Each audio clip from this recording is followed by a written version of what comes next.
Welcome to this video on Pisces rising in love. We're going to talk about your love needs based on your rising sign, your 5th house, and your 7th house in your astrology chart. I'm Cassandra of SaffronSage Astrology, and welcome to my channel.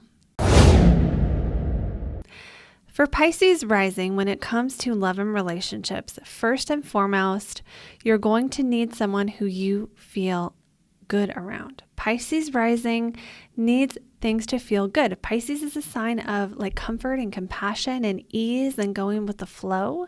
And so immediately things have to flow. They have to feel good. You do not want to be with someone mean. You do not want to be with someone who nitpicks you or tries to control you. Although, there's going to be a balance here, and we'll talk about that more with your 7th house. Pisces wants to trust the universe. And so you need to have that trust in the universe, the space to get lost in your own little world. So getting lost in your world, Pisces, might mean getting into your art. It might mean doing music, or, it could also mean like having the space to let loose and have a few drinks or party every once in a while. There's a need to, with Pisces on the rising, do something that lets you escape a little bit from this world. So you need someone who isn't going to judge that as much and going to let you have your escapism, whatever that is. So with Cancer on the 5th house, this means there's a strong need for you to feel, again, feeling good is important. Cancer rules the home. It rules the emotions, our feeling of emotional stability, which means for Pisces rising, you're not going to want someone, you're not even going to want to date someone who you don't know where they stand, who makes you feel like you are guessing, who makes you feel like you don't know if they even like you. There has to be this comfort, okay? There has to be trust, and you have to feel like you know what's going on. Now, another interesting thing here is that on your 7th house, you have Virgo, and Virgo is the sign of the details, being in control. So while your natural approach to life is more go with the flow, you may attract partners because opposites attract. You may attract partners who do take the reins and want to be in control. And that can show up in many different ways. The shadow side of Virgo, if you're attracting that, is going to be people who are going to tell you how wrong you are. And they think they're helping you, because that's what a Virgo does when they love you, is they tell you everything you're doing wrong, because their lens, right, is going to be through always wanting to improve. And so they assume you always want to improve. Therefore, you want their help with how you should improve exactly. So this is going to be the shadow side of Virgo. The light side of Virgo is someone who is humbly of service, someone who is dedicated to their work, who wants to always improve and be better. They'll want to be of service to you. They'll want to nurture you. They'll want to take care of you in certain ways. And that's more of the light side of Virgo. Back to Cancer on that 5th house. Again, it's like you may find that wherever we have Cancer, sometimes we really have strong priorities of whatever we care about, and we won't risk the thing we care about. If you have a family and you're a Pisces rising, the person you date has to fit into your family, or you won't even consider talking to them. If you are really connected to your family of origin and their values are really important to you, and you're like living in the same town and you're really, really close or something, then you will not date someone who your parents aren't going to like, not because of like the need to please them, but because of the need to keep the family together and to put family and what's important to you above everything else. Now, if you're a Pisces rising and that isn't important, those things don't apply, then fill in the blank with whatever is your baby. Okay, so if you have an actual baby, if you have a business that you feel like is your baby, or a labor of love, you will not date someone who gets in the way of that labor of love, because Cancer on the 5th is the way you date is by keeping that priority. And then again, emotional foundations are super important.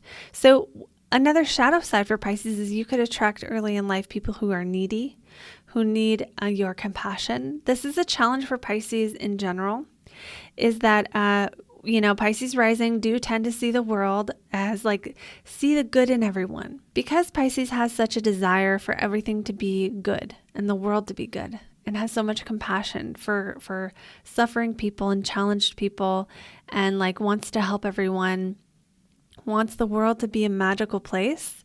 Sometimes with Cancer on that 5th house, you could attract people who are a little bit more emotionally needy. Now, this could be a good fit if you feel like you can be the compassionate one and they're coming to you with their needs and it works. But there are situations where it might not work if you are attracting the lower vibration of Cancer, which is I'm not okay without your help. People who feel like they need help with every single thing, or people who have maybe unresolved issues from childhood, abandonment wounds. So if that resonates, then there is a way to attract that higher vibration of Cancer. And I believe for Pisces and Pisces rising, this is true for all Pisces actually, like Pisces sun, moon, rising. I have Pisces moon. We really have to learn how to see the bad, because with Pisces rising, you want to see the good in everyone. You want to see the good in everything. And until you learn to really face that there is bad in things, you can end up in situations where you didn't see the red flags. Okay, so that is a Pisces in relationships challenge. So back to that Cancer being on the 5th house, you could attract someone who is very nurturing, right? So that could be another way for Pisces rising. You might just need someone you can depend upon, because Virgo is very dependable because they're always in control. They always know what's going on. And Cancer has that energy of a strong foundation. So you could find that you are happier with someone who where they stand emotionally, where you stand with them. There's no questions about that. You may also find with Virgo on that 7th house that you attract partners who are in control, the kind of partner who's gonna get out the clipboard and do all the detail stuff. Now, because you as the Pisces rising are naturally not going to want to do that, this could also work. It could work if you have a partner who's very organized, an accountant, someone who works with spreadsheets, someone who wants to get into all the plans, someone who wants to know what you're doing today so they can plan out everything around it. This could actually work well, just depending on the energies here. So to go a step further, we're going to look in your chart to where is Mercury. Is Mercury up in that 10th house? Then this is going to give you more of a connection to work with your relationship. So you might meet someone at work, or you might meet someone mercurial who does spreadsheets or works on data, and you meet them at work, or you guys work together, or you have a healing business and they do the accounting or something. That's just one example. That's not every Pisces rising.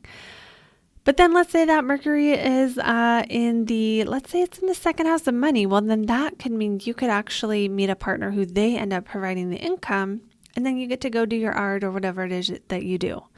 That's not a guarantee. You can have 7th ruler in the 2nd and still not have that happen. But usually joint finances are affected if you have that placement. Another way that can show up is your partner helps you with your self-esteem. So maybe they help you see how great you are, or it could go the other way. There's a possibility that it could go the other way, where you could attract partners who make you feel bad about yourself.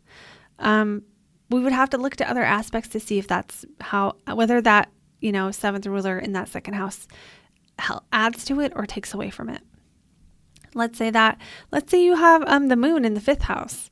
Well, the moon rules your 5th house. So that's just going to put more importance on either having children or on the romance side of love. Moon in the 5th will be more want to have more dating life. They'll be more insecure when it comes to dating. Wherever we have the moon, we're insecure.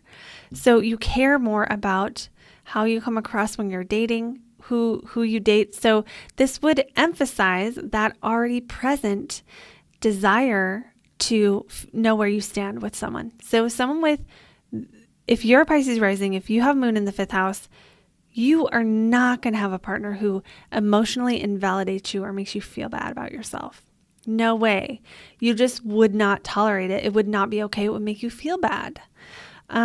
Let's say that moon was in the 6th house of health. Well, this could bring a focus on routines, a focus on what you do in your daily life. You could really want a partner who you are talking to on a regular basis, who is in your life. You're doing the routine of life together more. So we could go on and go through the whole chart like this. If you want to go further on this, click the link below to get your ideal love profile. It's a 10-minute video where I tell you in more detail your unique relationship needs based on your astrology chart. And this one is personally recorded by me. So click the link to get in on that. And make sure you let me know in a comment below if this resonated. I always love hearing from you. And I will see you all in the next video.